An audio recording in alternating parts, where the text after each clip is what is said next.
Hi, I'm Hal Roberts. This is Bridge City News. Here's some of the top stories we've been following. The Palestinian Prime Minister is pleading with Israel to stop its offensive in Gaza, as he says so many civilians' lives are being lost. According to Nanos research, if a federal election was held today, the Conservative Party of Canada would win an easy majority. And the Anti-Fraud Centre has a list of the top 3 scams you need to watch out for this holiday season. Your nation, your province, your southern Alberta. From the heart of Lethbridge, it's Bridge City News with Hal Roberts. Thanks so much for joining us. The Palestinian Prime Minister says the Biden administration must now walk the walk and put pressure on Israel to achieve an elusive 2-state solution to the Israel-Hamas war. He also pleaded for Israel to stop killing so many civilians in Gaza as Israel continues on its mission to wipe out the terrorist group Hamas. The Israel Defense Forces says it may take several more months to achieve that goal. Those who have not been killed by Israeli bombardment, they have been starving to death. And those who have not been killed either way, they have been dying because of their wounds. So we need international aid to get into Gaza, not only and limited to Rafah crossing. There are 5 entry points to Gaza that United States can pressure Israel to allow international aid to go into Gaza from these entry points. Every American official who arrives here to meet with us, they again repeat the same thing, that United States is for 2 states. Now that United States has talked the talk, we want Washington to walk the walk, meaning that we need specific measures to implement the 2-state solution. The Palestinian PM's comments came as U.S. National Security Advisor Jake Sullivan met in Tel Aviv with Israeli Prime Minister Yoav Gallant. Sullivan is still to meet with Palestinian leaders in Ramallah on Friday. A military expert and former commander of the naval destroyer USS Cole, Kirk Lippold, says it appears as though the U.S. government is trying to give Israel more time to finish its goal of destroying Hamas once and for all. He made the comment on TBN's Centerpoint program. I think in some ways the Biden administration is trying to give the Israeli government the time and space they need to operationally destroy Hamas. That is the #1 priority goal in the region right now. Once that objective has been completed, then I think you're going to see an opportunity for Israel to turn, perhaps take on Hezbollah, who is attacking from the north right now, but not fully engaging against Israel. By the same token, at some point, the United States and the world is going to have to face down the #1 state sponsor of terrorism and aim for the correct target, and that is Iran. A bizarre incident took place on Tuesday involving a Turkish lawmaker in Turkey's parliament. 53-year-old Turkish MP Hasan Bitmez suffered a massive heart attack following an anti-Israel rant. He proclaimed that Israel would face the wrath of Allah, and then he collapsed at the podium. Have a look. Allah'ın gazabından kurtulamayacaksınız. Hepinizi saygıyla selamlıyorum.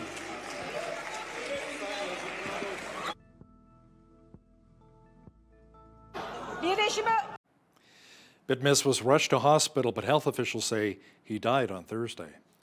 Shortly after Canada voted in favor of a UN resolution calling for a ceasefire in Gaza, Prime Minister Justin Trudeau acknowledged the conflict has sparked very tough conversations within his own party.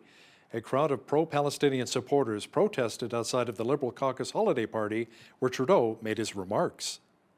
One of the reasons we're having these conversations within our party is because we are the most diverse political party in this country. And that's a good thing. If we can't have those difficult conversations amongst ourselves, how can we expect the Canadians to have them? Justin Trudeau thinks that just because he called for a ceasefire today after he allowed Israel to kill our people for 66 days, that's enough. But we know that he continues to arm Israel and he continues to fund Israel. Government House Leader Karina Gould is criticizing federal Tory leader Pierre Poilievre and the Conservatives' tactics being used to delay the passage of legislation.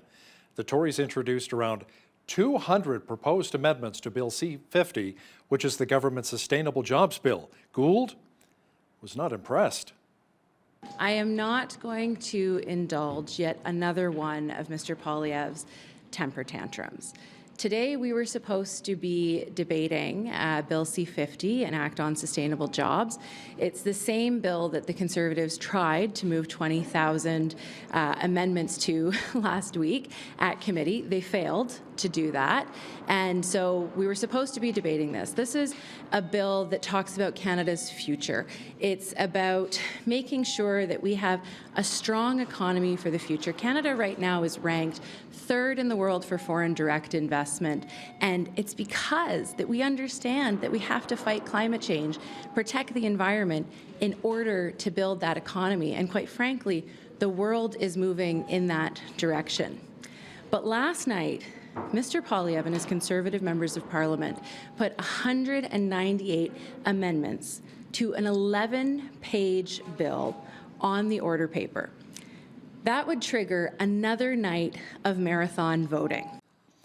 You know, new numbers are out from Nanos Research, and it does not paint a rosy picture for the Trudeau Liberals. According to Nick Nanos, if an election was held today, the Pierre Poilievre Conservatives would win with an easy majority government. Compared to the election of 2021, the CPC has gained 6.1% across Canada to 39.8% support. The Liberals, meanwhile, have dropped 6.5% to just 26.1% support. The NDP are in third place, increasing 2.4% to 20.2% support. The Bloc is next with 5.6% support, followed by the Greens at 5.5%, and the PPC dropping 3.1% to just 1.8% support. Well, we enjoyed a slightly cooler day in Lethbridge today and some increasing cloud cover. Jeanette Rocher is now with a quick peek at the forecast. Jeanette, we saw more of the northern lights on Wednesday night, and we could potentially see more with a fairly clear sky over the next few days. Yeah, well, if you are actually lucky enough to see them, they could be competing with some clouds this evening. But as we get into Friday night and beyond, we are looking at clear skies. I know I myself have not seen the northern lights since being in Alberta. Last time I saw them was Manitoba. So how lucky you, Hal, if you actually caught them last night. Now, overnight, we are seeing an expected low of -6. By the way, Lethbridge was the hotspot in the province earlier this afternoon. We reached just over 6 degrees, so much higher than our expected high. Also seeing a 0 for tomorrow as well. I suspect we could see a higher temperature than that. As we get later on into the weekend, yeah, that's when we're going to see those pluses. We could get close to double digits. I'll be back later on the show to give you all the details about that. Hal? Great. Thanks so much, Jeanette. 2 people have been arrested following an investigation of sex offenses committed against a southern Alberta child. Police say they arrested the child's mother at a home in Lethbridge on November 2nd after obtaining a search warrant. Officials with Alert's Internet Child Exploitation Unit say the alleged abuse actually began a year earlier in Barnwell, Alberta, which resulted in the arrest of a 41-year-old man.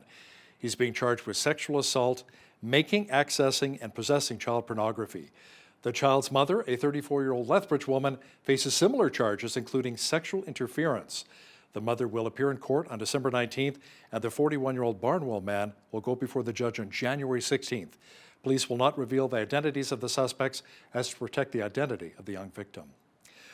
According to the Canadian Anti-Fraud Centre, there have been close to 32,500 online scams costing Canadians around $283 million as of June of this year.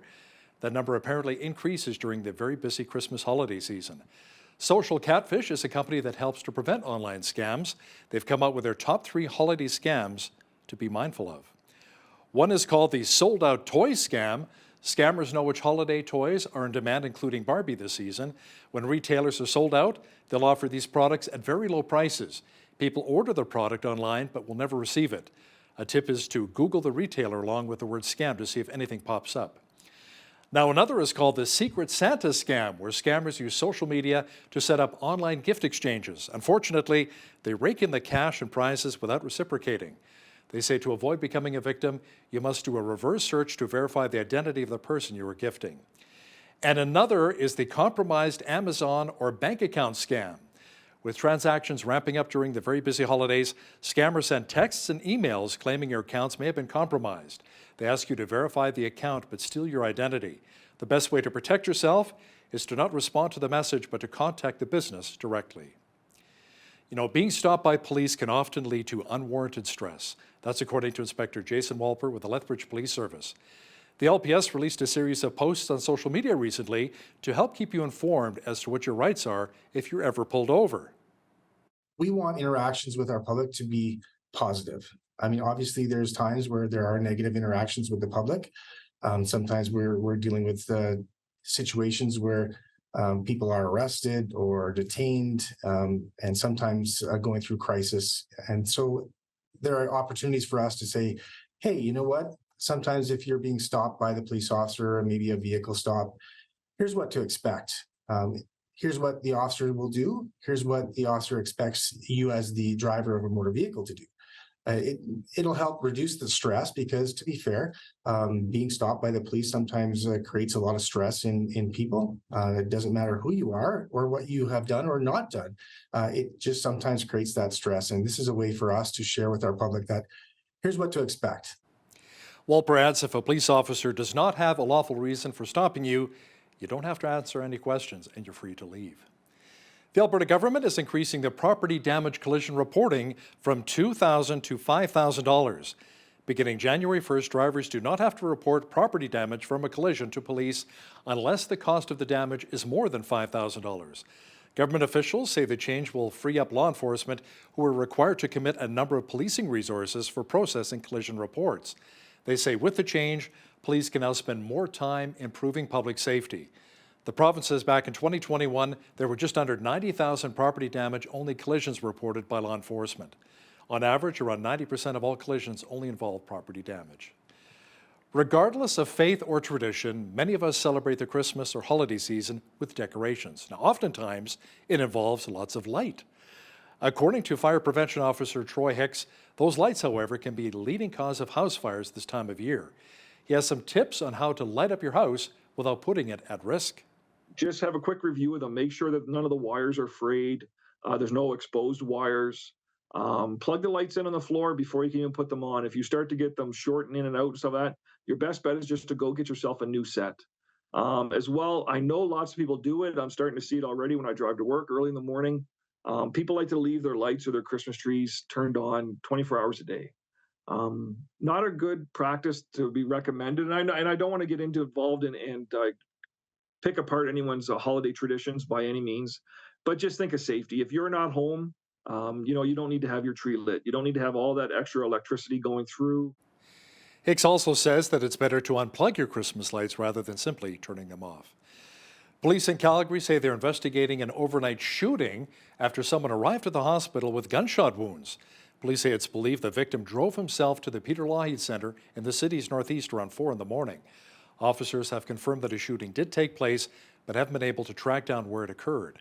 They say it can be very difficult to find out what took place when someone simply shows up at a hospital. A 2-day mediation process is taking place right now to determine how much money victims are owed in a partial settlement against the Calgary Stampede. The lawsuit stems from the actions of Philip Herema, who was sentenced to 10 years in prison back in 2018 for sexually assaulting 6 teenage boys who were members of the Young Canadians. They are a performing arts group that stars nightly in the Calgary Stampede Grandstand show. The partial settlement was announced in July and approved by a judge in September, with the Stampede accepting liability and agreed to pay out damages. The case involving members of the Chinook High School football team being charged with sexual assault of a teammate has been adjourned yet again. The new date is January the 24th. Defense lawyers say they are still waiting for a large amount of material from the Crown. Police allege a 16-year-old was assaulted in the locker room after regular school hours on October 3rd of this year. The accused, who are 16 and 17 years of age, were charged with forcible confinement along with sexual assault and assault with a weapon. The Palliser School Division's Board of Trustees announced the name of their new school in Coaldale.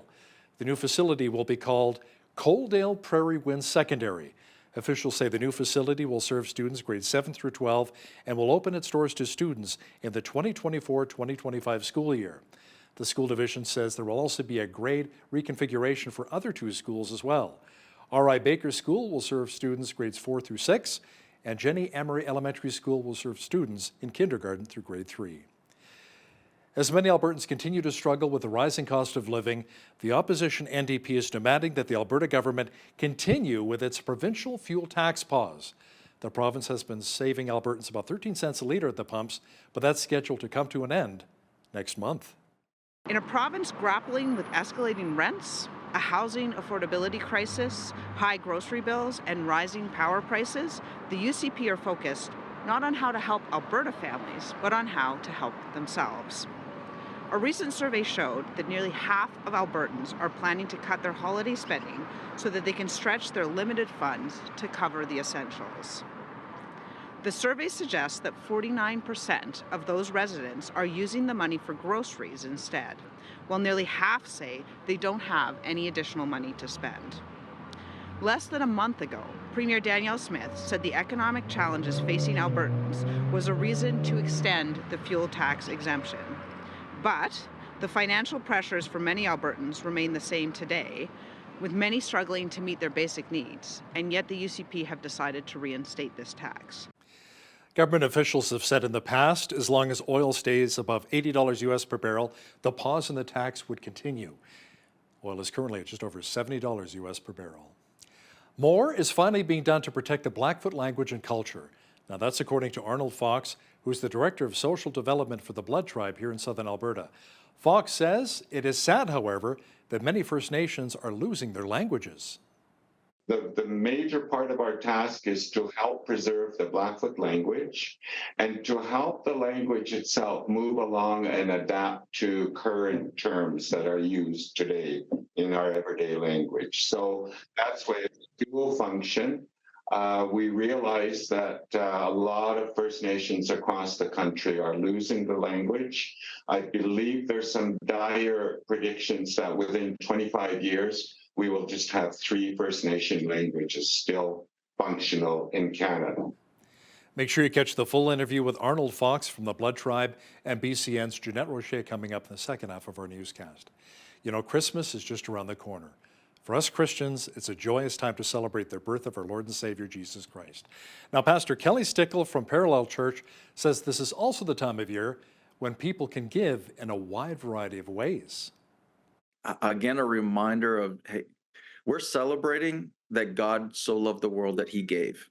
And so this is an opportunity to go, man, God gave for me. What can I do to give for others? And if it's not financially, then what can I, there's lots of things I can give.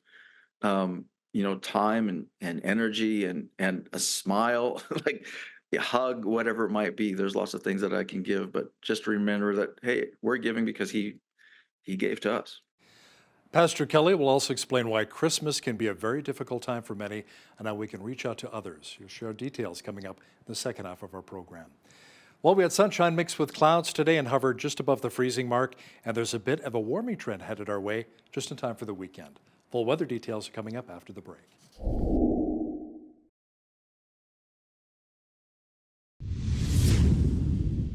You know, it's actually been quite mild for this time of year across much of southwestern Alberta, considering it's the middle of December.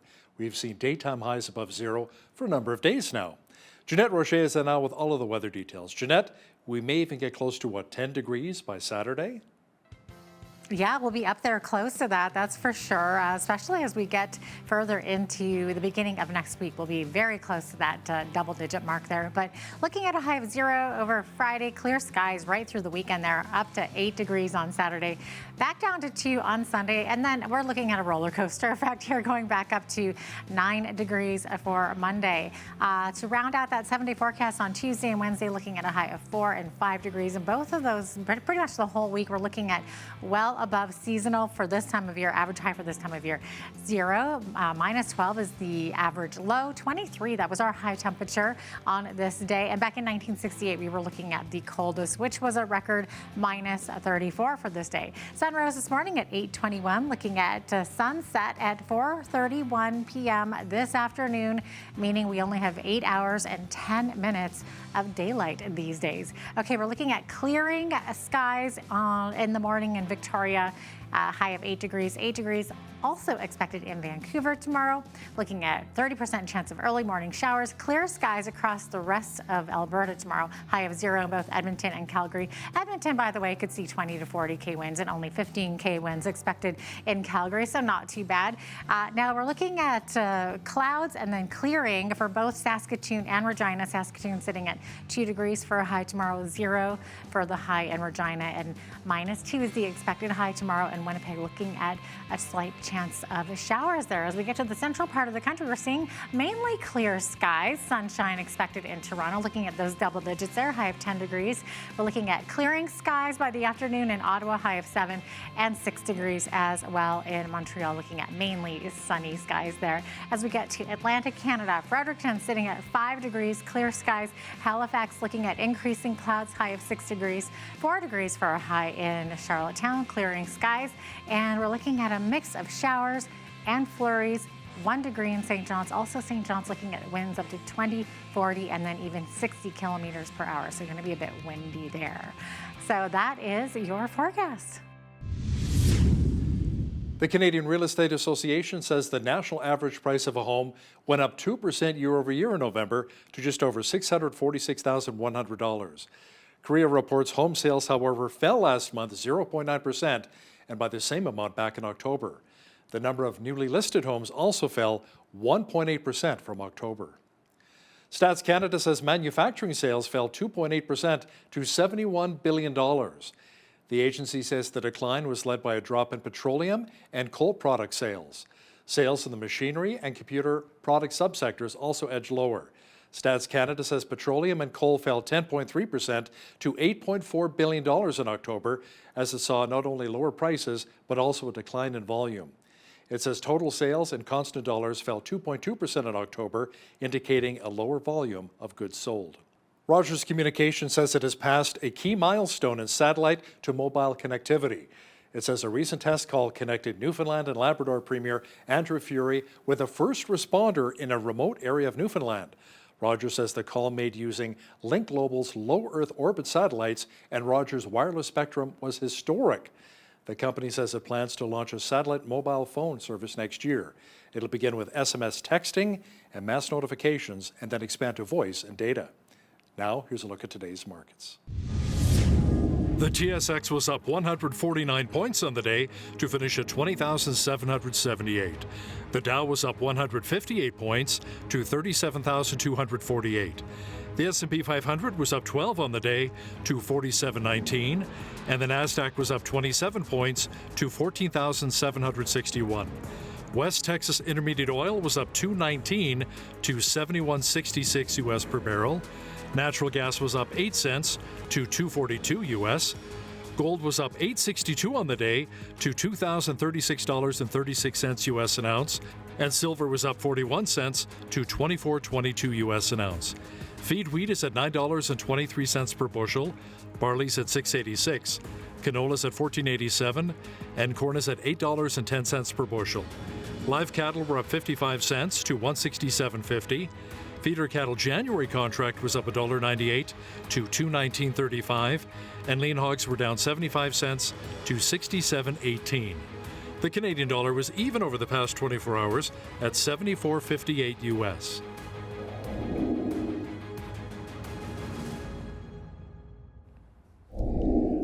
Recapping one of our top stories, new numbers are out from Nanos Research, and it does not paint a rosy picture for the Trudeau government. According to Nick Nanos, if an election was held today, the federal Conservatives would win a majority government.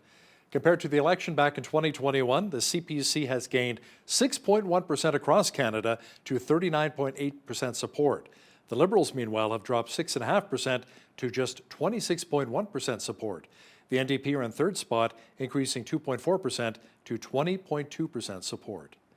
You know, it's hard to believe that Christmas is less than 2 weeks away. Christmas can be a very joyous time as we Christians celebrate Jesus' birthday, but it can also be a very difficult time for many. Pastor Kelly Stickle with Parallel Church in Lethbridge will discuss what Christmas means to so many in just a few moments. When you see news happening in your community, be sure to drop us an email at info@bridgecitynews.ca. And if you missed any of today's local stories, visit our website, bridgecitynews.ca.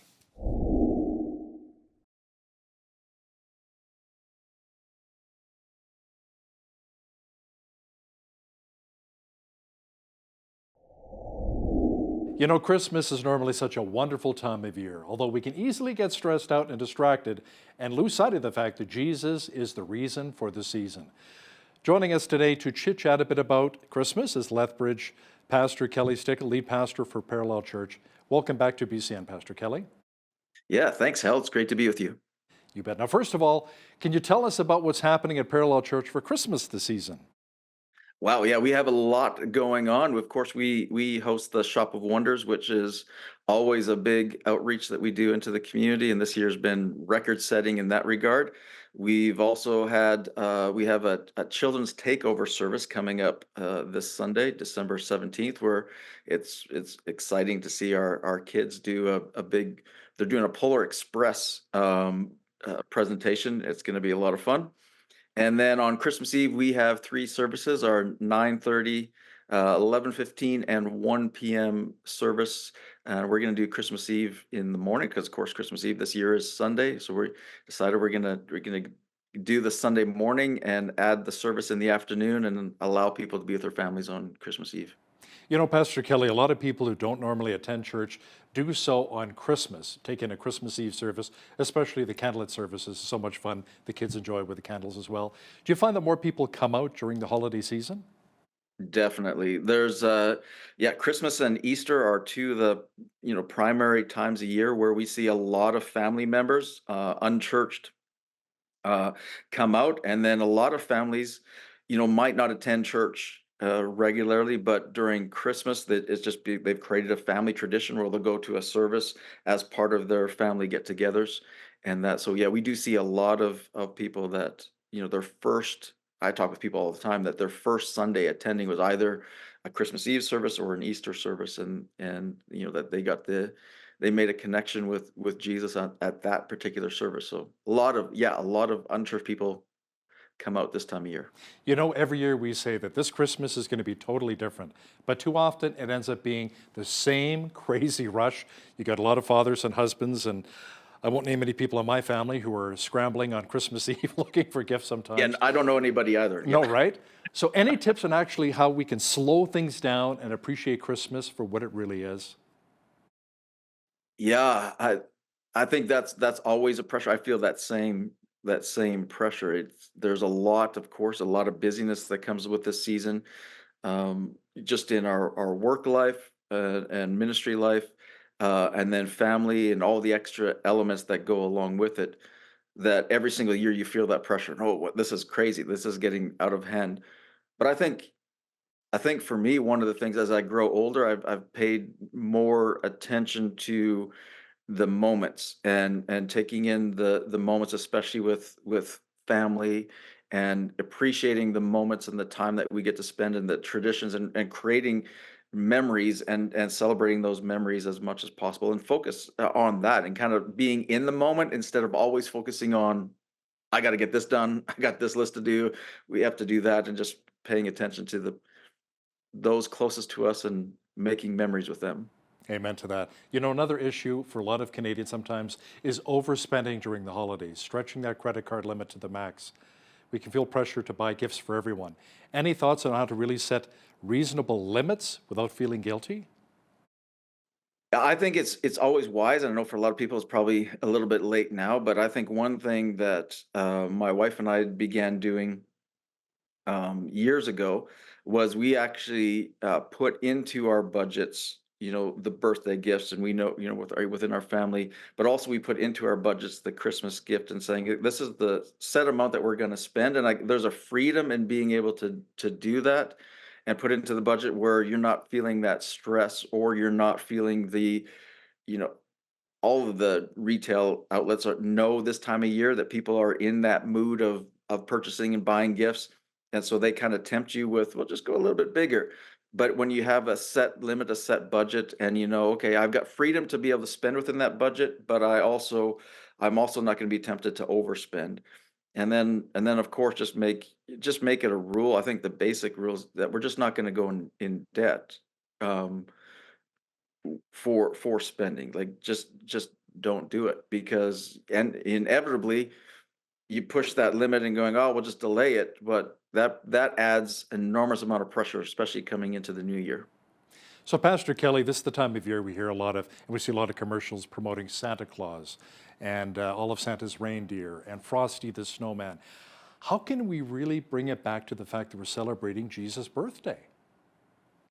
Yeah, I think it's always it's an interesting dilemma that is constantly the commercialization of Christmas, and then also you see the attempts to um, take we can't say Merry Christmas anymore.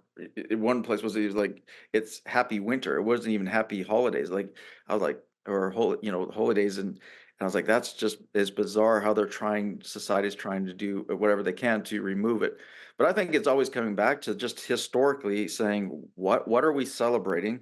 Why are we celebrating it? Even I've taught in our church on who Santa Claus, where that whole mystical being, like where it all came from, and really Saint Nicholas and all of it was all about celebrating Jesus himself. So all of that points back to Jesus and to the reason for the season, and just you know constantly reminding ourselves, but also especially our children in taking time during the Christmas season to read the Christmas story, to remind them of what the season's about, to make it a special celebration for Jesus, and just continuing to remind our children and each other what Christmas is all about, where it came from, and why we're celebrating it. Honoring God, amen. We have this Christmas ornament in our house we hang on the tree each and every year. It's an ornament of Santa Claus taking off his hat and kneeling at the cradle of Jesus. I love that. So that's kind of like meshing the two together. Christmas, Pastor Kelly, is an awesome time of year for so many of us. Get together with family and friends, like you said, take in a wonderful Christmas Eve service. But it's not for everyone. Now, from your experience as a pastor, what are the challenges that people typically face during the holiday season?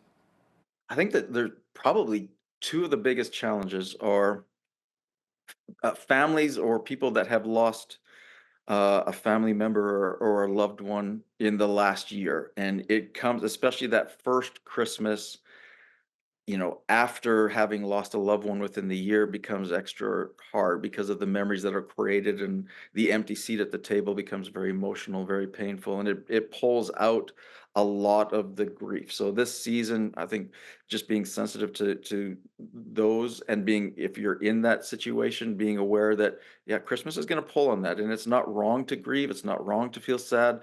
That's just, it's part of the grieving process. So I think there's enormous loss that people feel. I think the other one is people feel alone if they aren't surrounded through circumstances, whether it be geography or whether it be divorces or separations, or that they feel extra alone in a year, and it can become very difficult for those people as well. It's just they feel extra alone in a season like when they see other families celebrating together and gathering together, and they feel that much more alone. So I think just being aware of that, and being um, I think cognizant of people in our community are feeling that, and being sensitive to that. And if you are one of those people, the reason for the season is that we are never alone because Jesus came, Emmanuel, God with us. That's part of it. And that because of Jesus, we are eternal beings, and that we have the opportunity to see our loved ones again, especially as believers. We'll see our loved ones again, and so we can pull on again that purpose of Jesus coming and what we're celebrating at Christmas. So what can we really do to help those who are feeling lonely and depressed during the Christmas season? I'd encourage people. I mean, open your homes to people. If you know someone's going to be alone, like, welcome them in as part of your family. Be aware of them. Be sensitive to them. I think even as you're out in the community shopping, and we inevitably run into the grumpy shopper, or somebody that's in traffic that is not as polite as they should be. All these things, just I think extra grace this season, realizing that this is not the the best time of year for some people. It's some of the hardest time of year, and just being extra patient, and being aware of the people around us and what they may be going through. You know, when I was a kid, it was kind of the norm to bundle up nice and warm with the family, go out and sing Christmas carols, walk around the neighborhood. You can enjoy a lot of the beautiful Christmas lights, and maybe even drop off some Christmas baking to your neighbors. Do people still do that, or is that maybe gone by the wayside nowadays? It's definitely not as prevalent as it used to be. I grew up in a small town, and so where a lot of us knew one another, and that was a lot more prevalent than what I see now. I think just society as a whole, we're more isolated than ever before, and people are more reluctant to go out and more less trusting to be able to do that kind of thing. But I still see have carolers come, by our house, and I celebrate that. I love that. That's part of being community, and I know that people still share goodies and have those celebrations together, and I love it. And I do see it, but it's not as common as it used to be. That's for sure. In our house, when we're decorating the Christmas tree, we put on Feliz Navidad by either Jose Feliciano or Boney M, Elvis's Blue Christmas, but then some of the traditional Christmas carols, Oh Holy Night, Silent Night, and sometimes we sing it in German, Stille Nacht, Heilige Nacht. What were some of the traditions in your family here? Yeah, well, I come from a German family, so yeah, Stille Nacht was definitely that was part of it. I grew up with Boney M was it was my dad's favorite Christmas album, so yeah, we listened to that one on repeat, and yeah, so lots of yeah. In my grandmother, the Christmas baking was out of this world, and some of the kuchen and all the different things that we would have during Christmas is a very special memory. Now, any final thoughts on how to keep Jesus Christ in Christmas to help reach out to other people in our community?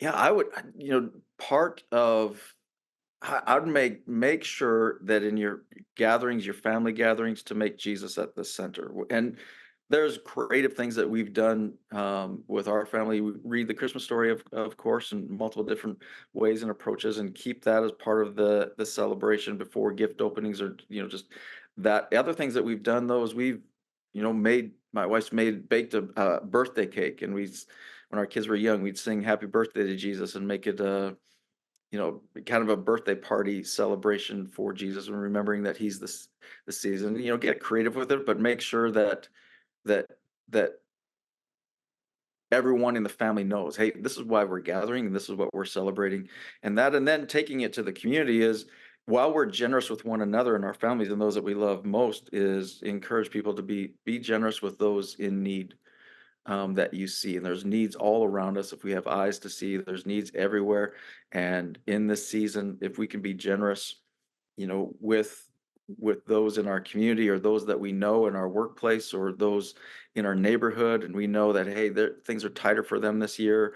They lost a loved one. Hey, maybe let's go to them and bring the baking to them, and just saying, hey, we're thinking of you, and just be generous as we can to our neighbors as well. And I guess at the same time, if people can't be generous financially, because a lot of Canadians are financially strapped right now at this time of year, maybe we can give of our time.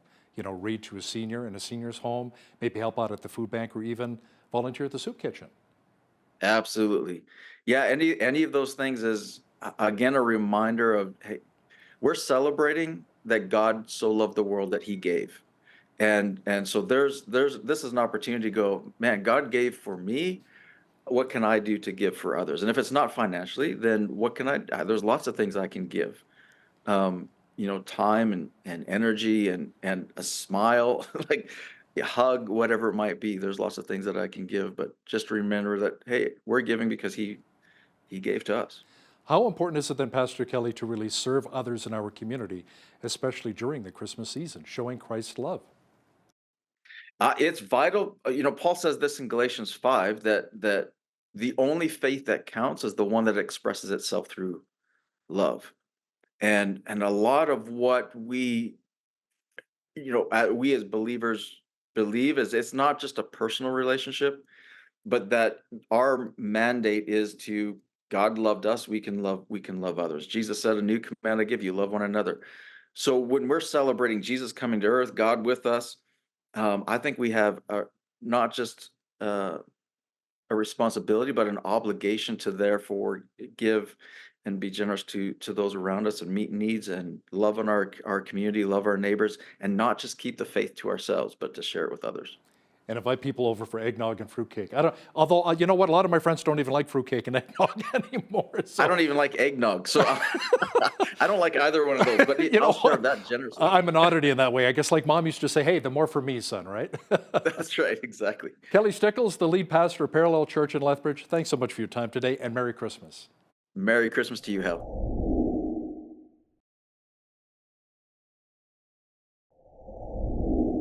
Did you know that, as with most languages, the words for certain modern-day items didn't always exist? And this, of course, is especially true of Indigenous languages like the Blackfoot language.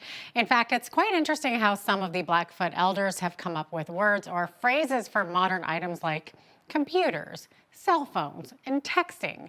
I'm so pleased to have Arnold Fox joining me today. Arnold is the director of the Blood Tribe Social Development, and he's going to talk to us a little bit more about Blackfoot language and interpretation.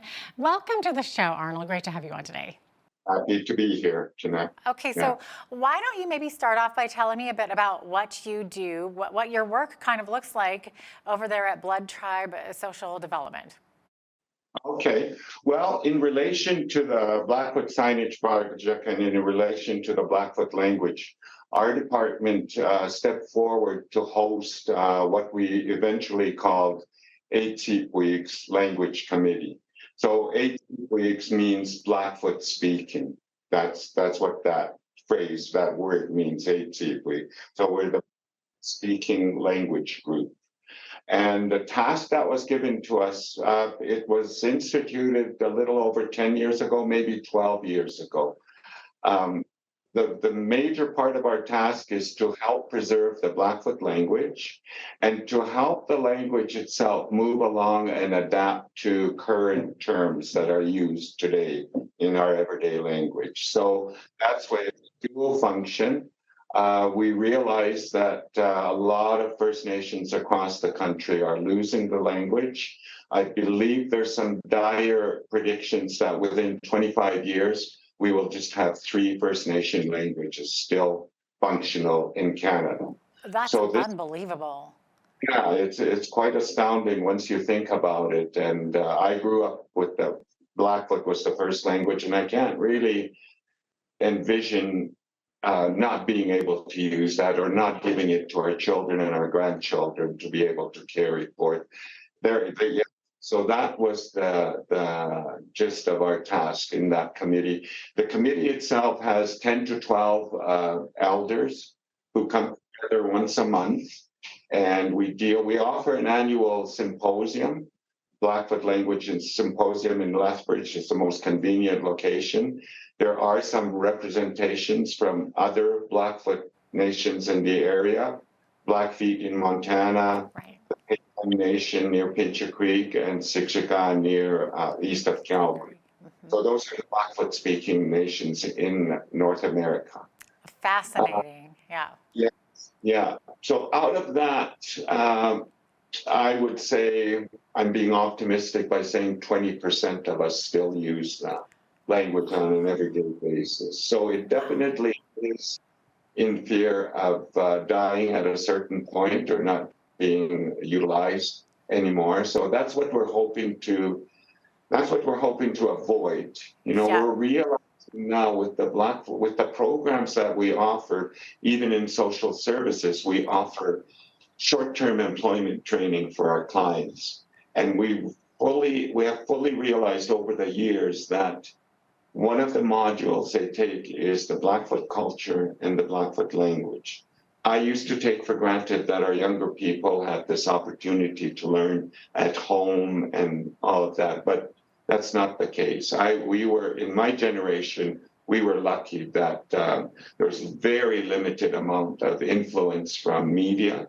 So the everyday language we heard all the time was Blackfoot, whereas our younger people are inundated with TV, just to start there, radio. I often tell my audiences that when I was growing up in the 50s, 1950s, we had a radio, an old radio that sat on top of a cabinet, and there was a big dry cell battery. So whenever the battery went dead, there went our connection with the outside world. Sure.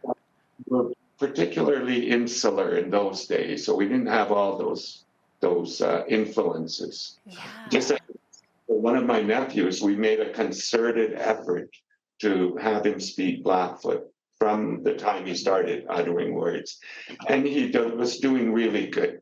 Hey, we noticed that the words he was uttering up to 2 years of age were Blackfoot, but that's because in the home we had decided, no, he's going to speak Blackfoot. He discovered TV around that age, and what's that? Anyways, he discovered it and was very drawn. Probably to Nickelodeon or, you know, the kids shows, right?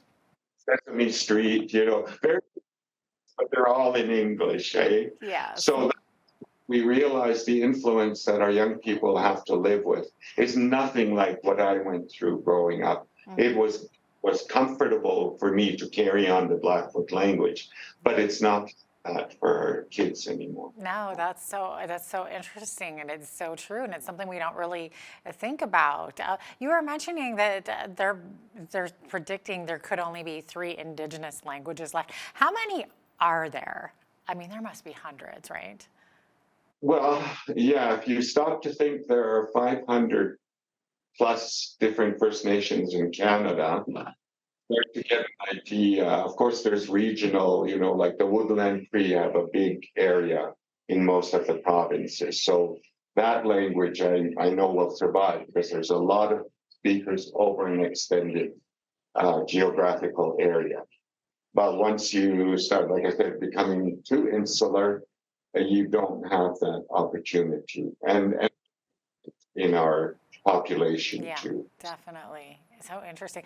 Now, Arnold, as the director of the Blood Tribe Social Services, I know that you are also involved in a Blackfoot signage project. And just for some background for our viewers, several organizations in southwestern Alberta, I guess, have partnered up with Kainai Nation to fund the construction of Blackfoot language signs across the region. So I guess this is to both enrich the landscape and invite locals and visitors to learn more about the deep history of the region. And I would say have the opportunity to see the translations of certain community names in the Blackfoot language sort of come to life. I find that really interesting. So Arnold, as the director of Blood Tribe Social Services, you're a part of this signage project, which will see these beautiful signs come to life with this language. So tell me more about this project and sort of how it came to be. Okay, I would like to think that really the idea was planted as part of the TNR, the Truth and Reconciliation. All of the recommendations, I think there was 108 recommendations that came from that. And I've been noticing in southern Alberta, in my world, I travel a lot to Lethbridge. We're not confined. We shop in Fort McLeod, Cardston. So we have a lot of daily interaction with these communities. And the Blackfoot names that were assigned to these communities go way back. Now, there's some newer communities that we're going to have to sit with the elders to develop the name. So South Rose, the name of the organization that invited me to join. And so I did. And I didn't really know at first what the extent of the program was. But in our first couple of meetings, I've grown to appreciate that this is a really worthwhile effort for southern Alberta. I don't think there's enough we can do to further the relations between the population here, the Blackfoot or Blood population on Kainai, and the surrounding communities. There's been some excellent relationships that have developed over the years. I can two at this point that are kind of related to what we're doing.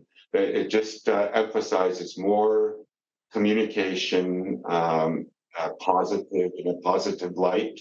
So that's what we're doing with these. Now we're going to open it up. It's open to towns and counties.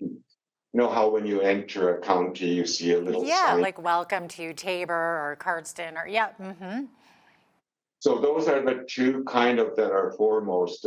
Certainly welcome to look at other, but for those two, for the towns and and the counties. We're definitely looking and hoping to get applications from them to this on this signage.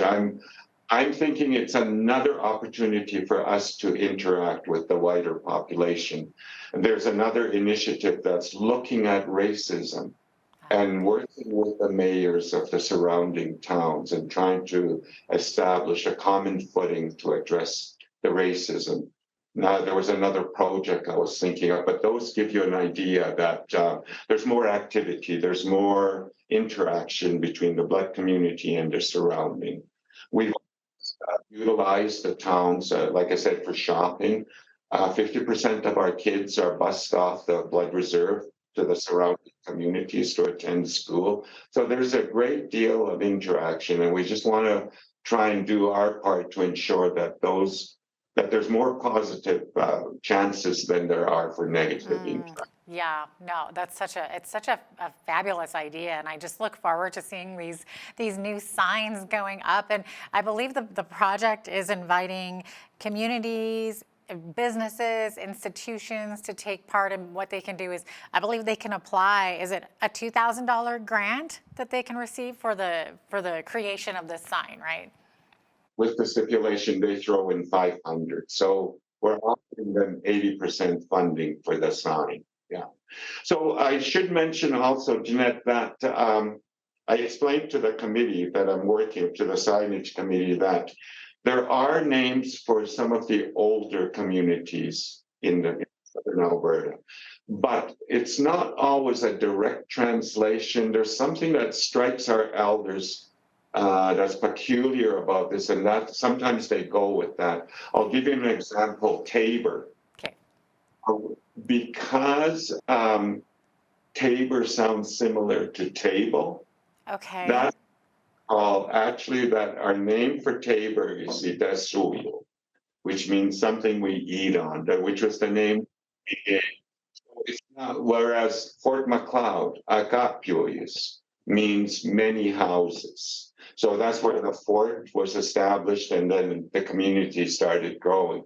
So we refer to it as many houses. So that's been historically the name. Yes, and Lethbridge, Sikoho, Black Rock, for the coal mining history that Lethbridge was the central part of in southern Alberta. So it would be a direct translation or just a similar sounding word in the English language, like Tabor. Okay?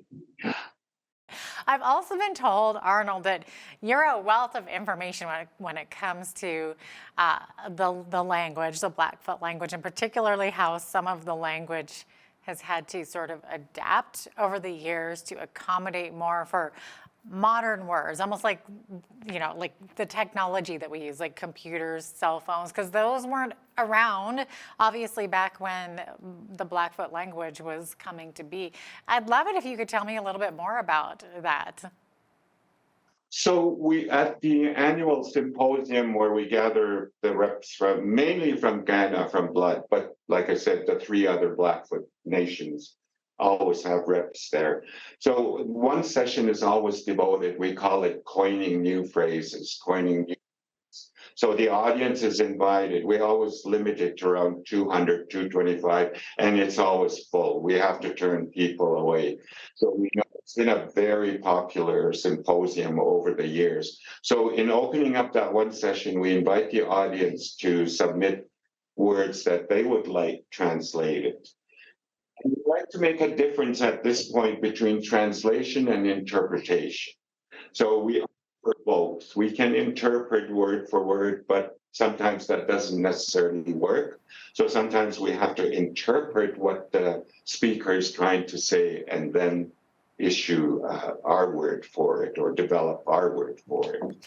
So, yeah, so that's been a major part of our work in bringing the community together. And what we want to do is, when we have enough of these new words, publish them in a booklet so people can use them for easy reference.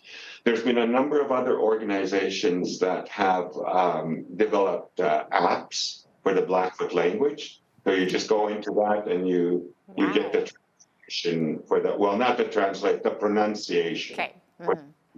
And the translation or interpretation of. So there's a lot of tools that are available out there for people who are interested to start learning it. So texting at our second last symposium, we said, okay, everybody, even our seniors use texts nowadays, eh?